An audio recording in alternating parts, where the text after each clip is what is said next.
We are in the back store of the Isle of Wight Steam Railways Haven Street Museum. Here you can see all the items which there is no space for in the main collections, or else ones which present great difficulty in putting forth for exhibition. The other problem is that some of the items are extremely fragile and will not stand display for any period. We have put together items which come in both categories, including extremely fragile paper ones. I hope you enjoy it.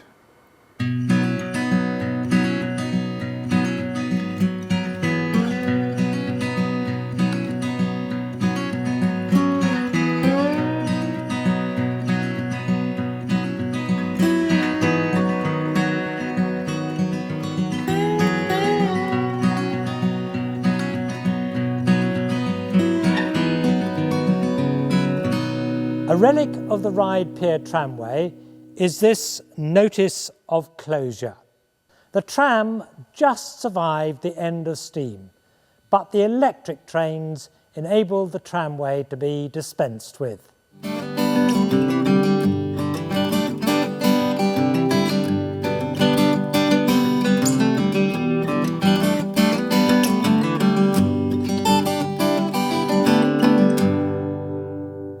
This is an automatic ticket machine of a type used at locations such as the Ryde Pier tramway, where large numbers of a limited range of tickets were issued.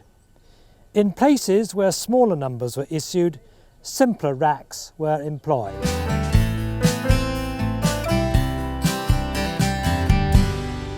Pickfords were a long-established removals company who were nationalised after World War II. Thus, they were natural allies of a similarly nationalised British Railways.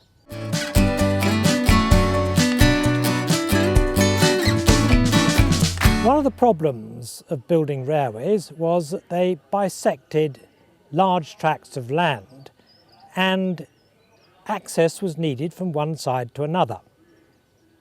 The most efficient and economic way of doing it was using level crossings. There were many level crossings on the Isle of Wight railway system. This one here is particularly interesting. It's called Swainston Pack, and it was for hunt purposes.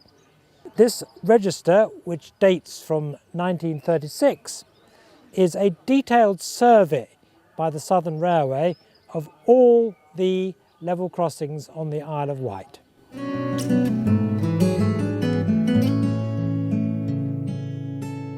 Guards' bags were a part of the old-time railway and were so useful that some may still be around away from private collectors or heritage railways.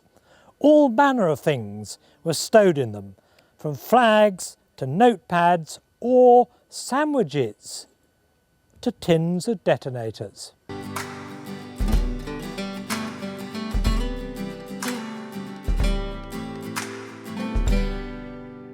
The locomotive W11, still happily running on the Isle of Wight Steam Railway, despite dating back to 1878, started her life by being awarded a gold medal in Paris. This really delighted the directors of the London, Brighton and South Coast Railway with their locomotive superintendent William Stroudley. Thus he was presented with the medal and, perhaps even more surprisingly, this illuminated address. This was not the normal behaviour of Victorian railway boards.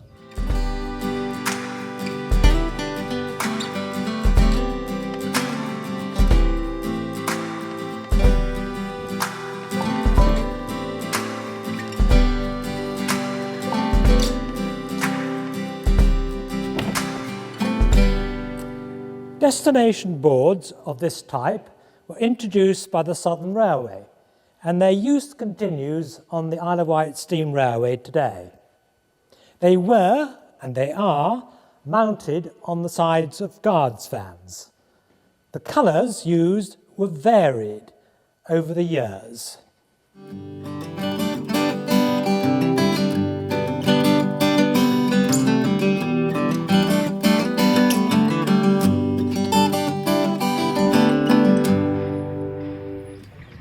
token exchange hoops were a means where the tokens which gave a train authority to enter a single line section could be exchanged between signallers and train crew. The use of this device reduced the risk of injury to those involved or of dropping the token.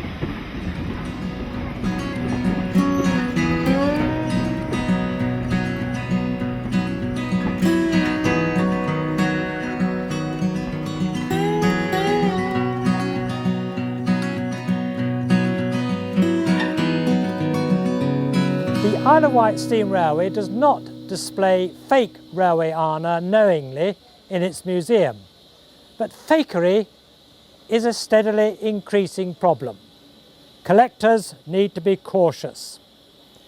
This Ningwood sign was not intended to deceive, so it is not a fake as such. It is in the British Railways totem style, only ever used on 3 Isle of Wight stations. These were Merston, Newport and Mill Hill.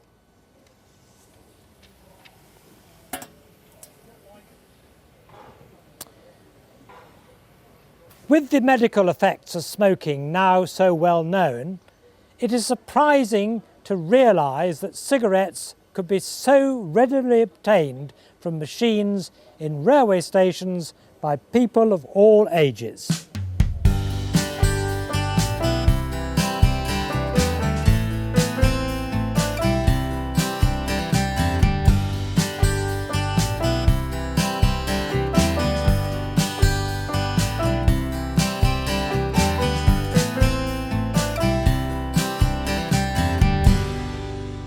This extremely rare poster was the result of an optimistic collaboration between 2 minor railways, the Midland and South Western Junction and the Isle of Wight Central.